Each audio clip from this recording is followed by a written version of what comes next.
And a very good morning. Welcome back to another daily market outlook. Your dollar is continuing its push in towards the highs, in towards our POI points of interest over here on the 4-hour time frame.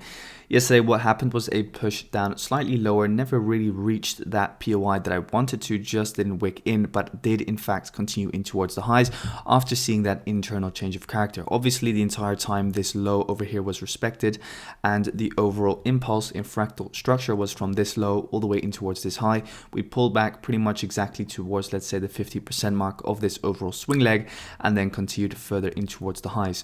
The overall confirmation for continuation in towards that upside move was in fact a break of this fractal high over here. So pretty much in the lower time frame, what this would have been was a push down, push up, push down, and then boom, a fractal change in structure, pull back, and then a continuation in towards the upside. So at the moment, what I'm waiting for is this 4-hour POI to get reached, from where I will look for a potential short back in towards the downside.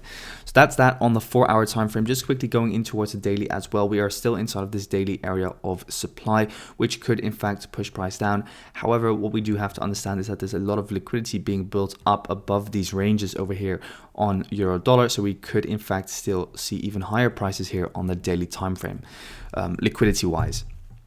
So just focusing on the 4-hour, however, for now, I do see potential for a pullback in towards the downside from this area of supply. If we do not see any reaction at all, then I will be waiting for this higher fresh area of supply over there. So at the moment, looking for shorts in zone number 1 or inside zone number 2. And this will also be in confluence with the overall outlook on the dollar index. So now going in towards the dollar index, what we can see over there is that it has been dropping very rapidly, and pretty much as expected. We rejected this area of supply in yesterday's video. We never broke above the high, and we did in fact just continue moving in towards the downside. So on the lower time frame, what you'll then see real quick is that we in fact saw a break over here of this low. So we just saw kind of like this ascending correction. We pushed and grabbed liquidity above this high, and ever since we've just been continuing down in towards the downside. So this area of supply pretty much did play out, just slightly wick above it to grab liquidity, and then the downside continuation. So for the rest of today, I am still expecting a further drop on the dollar index. So we have this fresh area of 4-hour demand all the way at the bottom over here, obviously, but we could already see a reaction earlier inside of this clean move over here, which some would call a fair value gap. Now going in towards the daily time frame, I'm focused more on the daily. Over here, I'm focused on 103.512. That is from where I do expect a bounce on the dollar index. So waiting for the dollar to get in towards that demand zone, from where we do expect that correction upwards. So overall, again, a very beautiful 1, 2, and then a third touch of this overall ascending wedge moving towards supply, and that has now been a catalyst for that downside movement. So for the rest of the day, just waiting for the dollar index to hit that daily area of demand, from which I will be looking for a potential long. And some slowdown on this overall drop here on the dollar index as well. We could drop as low as, let's say, the beginning of this overall 50-minute correction over here. So keep an eye on 103.180. This is pretty much where the 50-minute area of, let's say, demand begins. This corrective price action over here, that is where demand lies. So we could see a drop as far as 103.180, but keep in mind that the daily already is ready. Sorry for the chart movements, but is already ready from 103.512 for a potential push back in towards the highs, and we are already moving. Wow. So that's the dollar index for you. Now moving on in towards Aussie dollar. I'll keep it quick, otherwise the outlook will not be or will be outdated.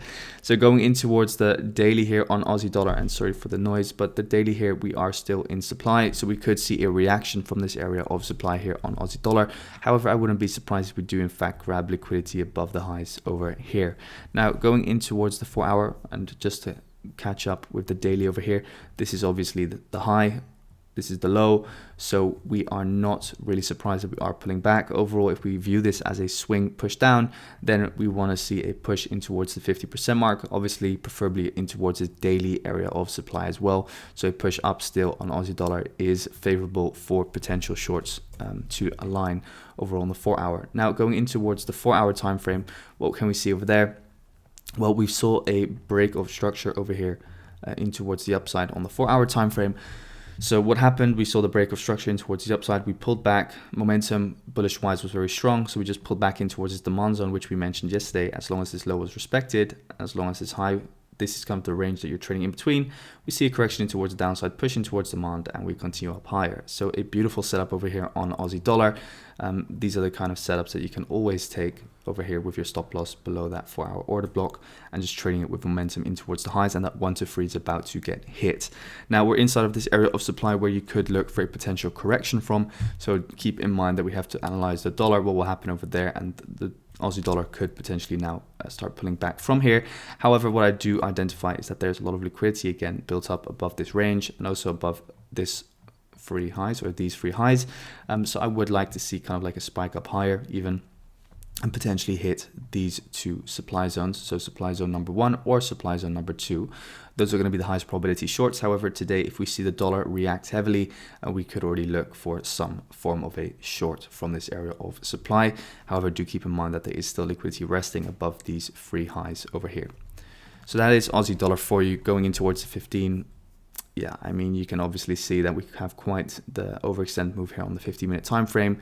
We're coming in towards this 50-minute order block / consolidation range here at the top, from where you would like to see a reaction back in towards the downside. So yeah, keep an eye. We can start pulling back from this area of supply here on Aussie dollar. Now moving on towards pound dollar. So what has pound dollar been doing? It has been continuing in towards the upside from this area of demand over here. So first I had this sell before the buy. However, as we can see, we never really reacted to that, but we reacted to the 2 wicks here on the 4-hour time frame. So these 2 wicks were your demand zone, and again, very beautifully, we just followed the overall fractal structure. This is your low, and this was the high. We pull back in towards demand, and we just continue up higher, pretty much exactly as expected. So we're just continuing in towards the highs. I'm looking for this zone number 1 over here to get hit now on pound dollar. Obviously, we could already see an earlier reaction now that we've liquidated this swing high over here. So let's keep an eye out and see what the dollar index does when it reaches that area of demand. This could now be kind of like your 4-hour liquidity high, to then cause kind of like a pullback back in towards the downside. Otherwise, just wait and follow the dollar index and see what happens in that regard. Preferably, I would still like to see a push at least in towards zone number 1 and then potentially in towards zone number 2, due to the fact that there is still liquidity resting above, again, these triple highs that we've seen now on a lot of these dollar pairs play out. So keep that in mind. And I'll show you that in 1 second, but that is pretty much what I'm looking for on pound dollar. Not looking for any longs anymore, just going to let this rage. The long opportunities obviously came every single time that we were inside of these demand zones over here. So long from here, and then again a long from here, or from here obviously. So in towards the upside, and now I'm not going to be long anymore. Obviously we still have some demand over here, which you could look for a long from, but for me the probability of still looking for longs has kind of, yeah, heavily decreased. So I'm just going to be looking for shorts once we reach these higher prices. Now going in towards NZDUSD, let me show you real quick, because this is exactly what I mean. 1, 2, 3 highs, right? So we have them right over here, and that's what I'm looking for on pound dollar to potentially happen. On NZDUSD, we never pulled back in towards this demand zone, no issue, because what we saw yesterday happen actually, in fact, was a change of character over here on this blue line. So I have this very small little blue line, that's a change of character. And then what we can see is that the low remained respected and the high was over here. So this is the impulse up. This is your fractal structure. So impulse up, pull back, and then continuation. So yesterday I was actually already looking for a long on the 15-minute time frame. Let me just show you real quick over here. So we had kind of this ascending price action playing out. So I was looking, in fact, over here to see if we could get a long from this area of demand.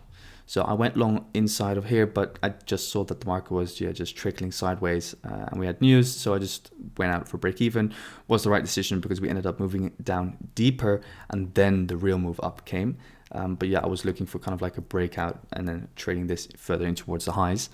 So what I was looking at was, again, demand, overall bullish from this low in towards this high, and then we pull back at least in towards, let's say, the 50% mark over here. As we can see, we pulled back in towards here, and then from there we saw a fractal change in the overall structure. So I was looking for that further upside, but then market headed down lower, and then the real move up came. Why? Well, because overall low, lower low, lower low, lower low, lower low, lower low, and then boom, here structure broke. So the internal structure broke over there, and here we actually had to wait for this high to break, and then the real move might have came. But now the real move came over here once we saw kind of like this internal structure shift. So a nice little trade over here, but a little bit too late for myself. Further move in towards the highs, now grabbing liquidity above all the highs and continuing in towards the upside in line with the overall 4-hour fractal structure. Now what I'm looking for is this zone over here to get hit, zone number 1, from where we can look for a potential trade once again. So that's now what I'm looking at for a potential pullback. So all these dollar pairs are kind of reaching areas of supply which are of interest for a potential pullback. So keep your eyes open for a potential short coming up. Now moving on in towards our last pair, which is gold. So what has gold been doing? Gold pulled back obviously in towards this demand zone. I had two demand zones, two demand zones. This demand zone over here is demand zone number 1, and then obviously this demand zone number 2 over here, and we pulled back in towards there, and from there we just continued in towards the highs. So gold is looking bullish for now and still has potential to rise further in towards the upside. So for now what I'm looking at is pretty much this demand zone, or excuse me, supply zone over here as our next target. So yeah, that's pretty much what I'm looking for. Still looking for further upside continuation. Definitely looking at these highs, which are still all open liquidity wise. So I would like to see gold push up higher in towards this zone number 1. Again, if we do move down lower, then this other zone number 1, or if you want to call this zone number 2, this other zone number 1 over here, that will then cause price to continue up higher. So that's what I'm looking at for today, guys, because I do see some kind of ascending corrective price action. But again, let's just wait and see what happens. So that's it for today, guys. Thank you so much for tuning in, and I wish you all a fantastic day. Thanks.